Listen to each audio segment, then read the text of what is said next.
Righty-ho. As many of you know, and some of you don't, this is Sorta-Homeless, and I live in this travel trailer. My dream remote work, live anywhere, play anywhere setup. We're gonna go over some of the financials today and how I live in this trailer for $60.83 per month, effectively. It's gonna be a little fantastical, but I've made sense of it. Here in Salt Lake City, average studio apartment is listed at about $1,182. Putting money into something I do not own in any capacity, getting no money out of it. Obviously, that is not your cheapest option for living, usually. As far as I've found, living with roommates, you can afford to live in a larger house. You get access to things like a garage, a bigger kitchen, dining area. One of my roommates had turtles. That was pretty dang cool. We had a 4-bedroom house. At one point we had 5 people stuffed in it, but for the moment we're gonna assume you have 1 person per bedroom. We were paying $2,915 in rent monthly. Had to pay on top of that another $70 for Wi-Fi. We were averaging $125 in gas and about $1.60 in electric. Maybe these are a little aggressive numbers, but utilities aren't cheap when you got 4 to 5 people living in a house and you got homies coming over. If you add these up and you divide them by the 4 roommates, we were probably each paying about $811.25 per month. Now, obviously, that's going into your landlord's pockets. You're lighting it on fire. You see no gain from that ever again. Let me get some colors in the ball game. I don't know if there's a right side up to this thing. Rent as $811.25 per month. Now, mind you, rent came with some pretty severe caveats in my mind. In our case, we were renting a duplex that was fairly small. It was quite literally falling apart. We had some crazy neighbors that would scream through the walls. In my room, I was getting water coming through the ceiling. My landlord basically refused to fix the leaking wall next to the shower upstairs. The sewage right outside of my room backed up. There's a carpet floor downstairs. Literal turds backed up out of this thing. We had rats multiple times on the property. It was pretty dang gross, honestly. And you were still paying $811.25 per month for that experience, all of which you're not getting any of it back ever, including the $3,000 security deposit that we had on the property. She did not give any of that back to us afterward. My roommate tried to report the whole situation. I'm not sure if that really went anywhere. So that was my experience, spending $811.25 per month on rent. Now we're gonna get into the part that everyone wants to know about, the cost of the trailer itself, the financial side of things for the space that you are looking at here.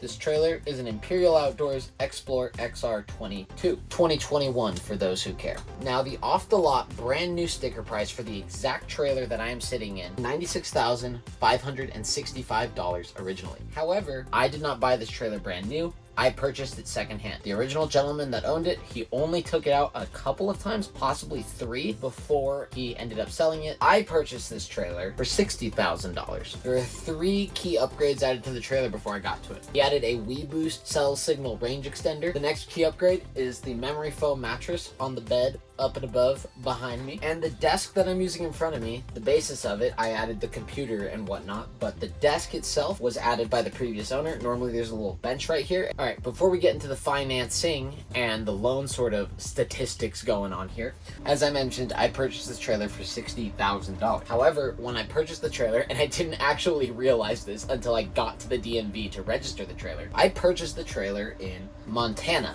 I did not think about when I purchased the trailer in Montana, they do not have sales tax. So when I purchased the trailer for $60,000 and I walked out of the dealership after spending $60,000, I thought I was all good until I got to the DMV to register the trailer and I was charged an additional, let me check my notes, like it's about to $4,650. I was expecting to walk out of the DMV that day spending $200 or $300. That was an experience. Just one of the many things you learn when you commit to living in a vehicle without thinking about it too much. In the end, we spent $64,650 purchasing this trailer. Now you might be wondering how I purchased this trailer for $60,000. There were only a few for sale when I was looking. I was looking for a couple of years and you saw them pop in and out of the market every now and then. I saw it originally listed somewhere north of $70,000 in the fall, but as we pushed deeper into winter, you know, sort of October, November sort of time frame, $68,000 in late fall, and I believe I saw the trailer listed for $64,000 sometime in November. I don't have enough room to write the rest of it out.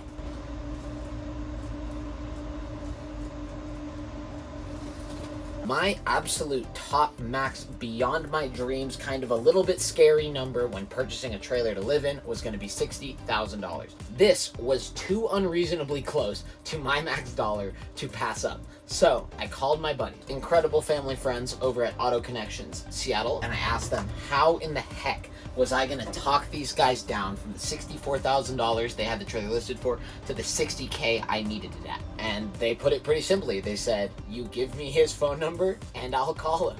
The guy who was helping me out at RV Center, Montana, work on this trailer deal, he called me back about an hour later and he was like, you sicked a damn shark on. All right, buddy, they got me. It's the middle of winter. We're about to hit the end of the year. I want to close the sale. Guy really needs the money. Now, the RV loan I got when I was purchasing the trailer for $64,650 was for $50,000. I paid an additional $575 to cover gap insurance on the trailer. I pay $890 per month. Over the course of 72 months, paying $890 a month, I am effectively spending $64,080. That means I'd be paying $13,505 in interest. So money that I am essentially burning, lighting on fire, never gonna see anything for. We also have to consider, obviously, this trailer is not a house, it is not property, it is a depreciating asset. It is not a appreciating asset. I understand that, I'm not quite that stupid.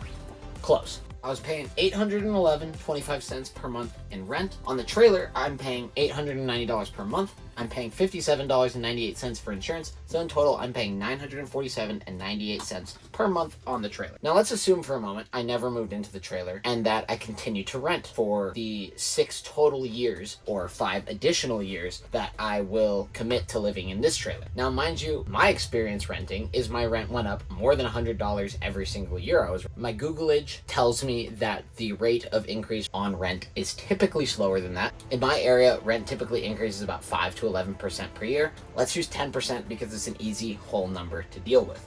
Over the course of those 6 years in which I'm going to be paying into this trailer, you would spend $63,872.41 on rent. Money you are going to get nothing in return for. Nada. Zoom. I don't think that one was a word. As I mentioned, I'm also paying an additional $57.98 per month on insurance. So total on the trailer, we're spending $947.98 per month. The money I would have spent on rent over the next 6 years would have dang near paid off the loan. There would only be a $4,379.99 difference between the amount of money I could have burned on rent versus the amount of money to pay off my loan. And keep the trailer insured, obviously, because you got to do that to have the loan. If we divide that by the 72 months that I'm going to be paying on this, we're only going to be spending $60.83 per month living in this trailer, which is really quite dang reasonable if you think about it. At the end of this, I have something I can sell. I have something to show for it. Sure, it's not going to be worth very much. It's going to depreciate. It might go all the way down to $15K, maybe even less. Maybe it's worth 10 or 5K. That's something. And if I can find a way to pay this thing off sooner, I'm going to spend less money on the interest, I'll spend less money on the loan, and there will be less money wasted. Alright guys, well, I really hope you enjoyed that, and I hope you have a better understanding of the finances behind my decision to move into the trailer. To me, the math seemed to make a little bit of sense, so I decided to go for it, and I hope that helps you understand. Be sure to subscribe. I've got something special planned when we hit 10K that I think people are really, really going to enjoy. It involves you subscribers, so I hope you participate. And yeah, I will catch you guys in the next one. This has been Sorta-Homeless, and thanks for watching. Enjoy.